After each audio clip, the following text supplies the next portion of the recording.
Hey guys and gals, Sweet Project Cars here. Glad to have you with us. Julio, tell everybody where all the tools are located. Buscar en el show más de la descripción del video para todas las herramientas. Thank you, Julio, Cesar Chavez, Rodriguez, Jorge Johnson Thompson. Today I want to wish all of you fathers a happy Father's Day. You all deserve it. It's tough being a good dad, and you got all the kudos to you today. Today we're talking about rubber floors or rubber floor mats. If you have rubber floors, this is going to fit for you. This is in my van, and it needs a good cleaning. And this is how I do it, and we've done it this way for a long time, and it works really good. Just follow along, and you'll be glad you did. All right, the tools you're going to need are, of course, a can of your tire foam. This stuff is amazing. It's easy to use, and you don't have a lot of fluid going under your seats and in the cracks and crevices of your molding. And the other thing you're going to need are a bunch of old towels and rags. Spray it on. Do the pedals, the plastic, threshold. I like to let it set about 5 minutes. So we'll see you in about 5 minutes. All right, while we're waiting on the front floor, I want to share this with you. The back needs it really bad. And this is a spot I did about a week ago. And you can see how nice it looks. Just a little area I did, but I've got to do the whole thing, of course, because it's filthy.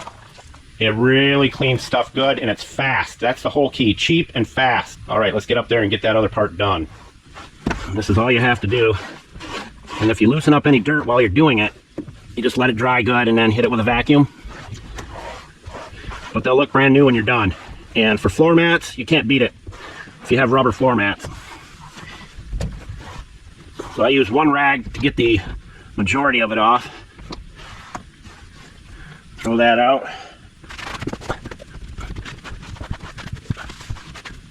I'm actually going to be selling this van. If you know anybody that needs a good 3/4 ton Chevy Express van. It only has 26,000 miles on it. It's a 2020 extended. Very well taken care of, as you can imagine, other than these floors. I used it for moving down here, and I don't need it anymore. And I hate to let it set and waste away. Of course, there's no rust on it. Up in Michigan, if it was up there, it'd be a rust bucket by now. The tires are like brand new. It's got a backup camera, ice cold AC, all that good stuff. And it works awesome, as you know, on plastic. The reason we started using it is I thought if it cleans nasty, rotten wheels, why won't it clean this stuff? And it does. And again, it's cheap and easy. Now, is that beautiful or what? Absolutely gorgeous. Looks brand new. Again, happy Father's Day to all of you. We're so glad you're with us. Have an awesome, awesome day. And keep it cheap, keep it simple. And as we always say, don't be a schmuckle, and Sweet Project Cars out.